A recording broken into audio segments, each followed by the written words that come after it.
السلام علیکم دوستو، میں ہوں آپ کا ہوسٹ انفو ہب سے۔ آج کا ہمارا ٹاپک ہے کانسٹیٹیوشنل لا، پاکستان کے آئین کے مطابق ہائی ٹریزن، سنگین غداری۔ سنگین غداری کیا ہے؟ آج ہم اس پہ روشنی ڈالیں گے کہ سنگین غداری کا مرتکب کون شخص ہو سکتا ہے اور سنگین غدار بندہ کیا امر سر انجام دیتا ہے، کیا کام سر انجام دیتا ہے کہ اس پہ سنگین غداری کا مقدمہ درج کیا جاتا ہے اور اسے سنگین غداری کے مطابق ہی سزا دی جاتی ہے۔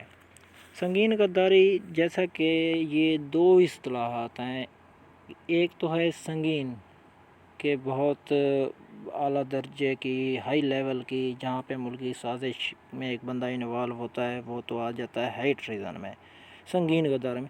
ایک ہوتی ہے معمولی غداری کہ ایک کوئی بندہ ہے کہ اس نے کوئی ایسا ایکٹ سر انجام دیا ہے کہ اس پر معمولی غداری کا مقدمہ درج کیا جاتا ہے۔ معمولی غداری اور سنگین غداری میں ہم فرق کیسے کر سکتے ہیں کہ کوئی بندہ کیا یہ معمولی غداری کا مرتکب ہے یا یہ سنگین غداری کا مرتکب ہے؟ ہم اس کا تھوڑا سا تعارف کر لیتے ہیں، دیکھ لیتے ہیں۔ عموماً دو اصطلاحات کو ایک دوسرے کے اندر ہم انٹرمکسڈ کر دیتے ہیں، گڈ مکس کر دیتے ہیں۔ یہ اصطلاحات ایک دوسرے سے ہے مختلف۔ اب ہم معمولی غداری کو دیکھ لیتے ہیں۔ معمولی غداری سے مراد ایک قانونی سربراہ کے قتل کرنے کا ایک فعل ہے۔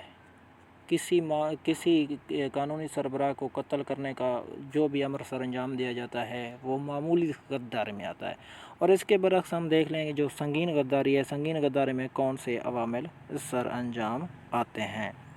اس میں اپنے پیدائشی ملک، جس ملک میں ہم رہائش کرتے ہیں یا کوئی بھی رہائش کرتا ہے اسے پیدائشی ملک کہتے ہیں، کے خلاف ایک جنگ میں شرکت کرنا، اپنی حکومت کا تختہ الٹنے کی کوشش کرنا، ایک مخالف اور غیر ملکی طاقت کے لیے اپنی فوج، سفارتکاروں یا خفیہ ملازمت کی جاسوسی کرنا، یا اپنی مملکت کے سربراہ کو قتل کرنے کی کوشش کرنا۔ معمولی غداری میں تو ایک ہے کہ کسی قانونی سربراہ کے قتل میں انوالو ہونا یا قتل کرنا، وہ معمولی ہے، بلکہ یہ جو سنگین غداری ہے اس میں 3-4 عوامل آ جاتے ہیں۔ ان کو ہم ابھی چیک کر لیتے ہیں کہ یہ کیا ہے۔ ایبروگیشن اور سبورژن اور سسپینشن اور ہولڈنگ آف کانسٹیٹیوشن ان اوبیئنس، تعطل میں آئین کی تنسیخ یا تخریب یا معطلی یا روکنا، اس میں ایک آ گیا ہے۔ اٹیمپٹ کنسپریسی ٹو ایبروگیٹ اور سبورٹ اور سسپینڈ اور ہولڈ کانسٹیٹیوشن ان اوبیئنس، تعطل میں آئین کی تنسیخ یا تخریب یا معطلی یا روکنے کی کوشش یا سازش۔ تیسرے نمبر پر ہے ایڈنگ اور ایبیٹنگ اور کلیکٹنگ ہائی ٹریزن، سنگین غداری کی مادی یا ترغیب یا معاونت کرنا، یہ سنگین غداری میں آ جاتا ہے۔ اب جو بندہ سنگین غداری میں آ گیا ہے اس پہ سنگین غداری کا مقدمہ چلا دیا گیا ہے یا معمولی غداری کا مقدمہ چلا دیا گیا ہے، تو ہم دیکھیں گے کہ بھئی اس کی سزا کیسے ہے، کون اس کی سزا کر سکتا ہے۔ اس کی سزا کے بھی 3 طریقے ہیں جن کے ذریعے یہ سزا آ جاتی ہے۔ ایک تو ہے گلٹی فار ہائی ٹریزن، یہ پہلی سزا ایک یہ ہو گئی۔ دوسری سزا یہ ہوگی individually of an act of high treason, کہ کوئی بندہ انفرادی طور پہ کیسے ہو سکتا ہے۔ کوئی عدالت بشمول پاکستان کی عدالت عظمیٰ، سپریم کورٹ اور عدالت عالیہ اس فعل کو جائز قرار نہیں دے سکتی جو سنگین غداری کے مترادف ہوتا ہے۔ مثلاً ایسا کوئی امر جو سنگین غداری کے زمرے میں آتا ہے اس کو کوئی بھی عدالت جائز قرار دے نہیں سکتی، وہ ناجائز امر ہوگا اور اس کی کانسٹیٹیوشن آف پاکستان میں سزا ہوگی۔ اور تیسرے نمبر پر ہے پنشمنٹ آف ہائی ٹریزن، اور اس کی ہائی ٹریزن کی سزا کیا ہے، پنشمنٹ کیا ہے۔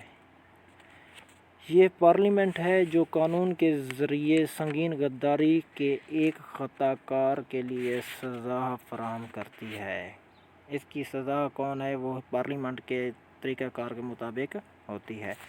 ہم اس کو نتیجے کے طور پر یوں بھی کہہ سکتے ہیں، بیان کر سکتے ہیں کہ پاکستان کے آئین میں یہ فلسفہ ہے کہ مملکت سے وفاداری ہر شخص کا بنیادی فرض ہے۔ جو بندہ جس ملک میں رہتا ہے اس کی وفاداری لازم ہے، اور پاکستان کے آئین اور قانون کی اطاعت پاکستان کے ہر شہری کی لازوال ذمہ داری ہے۔ یہ تو اس نے ہر حال میں ذمہ داری اپنی نبھانی ہے۔ اس لیے دستور پاکستان کی منسوخی یا تخریبی یا معطلی یا روکنے کو اس آرٹیکل کے ذریعے ایک شدید جرم قرار دیا گیا ہے۔ ہائی ٹریزن یہ ہے۔ اب ہم بعض اوقات سنتے ہیں کہ آرٹیکل 6 کیا ہے؟ آرٹیکل 6 کا مرتکب ہوا ہے بندہ۔ آرٹیکل 6 یہی غداری ہے۔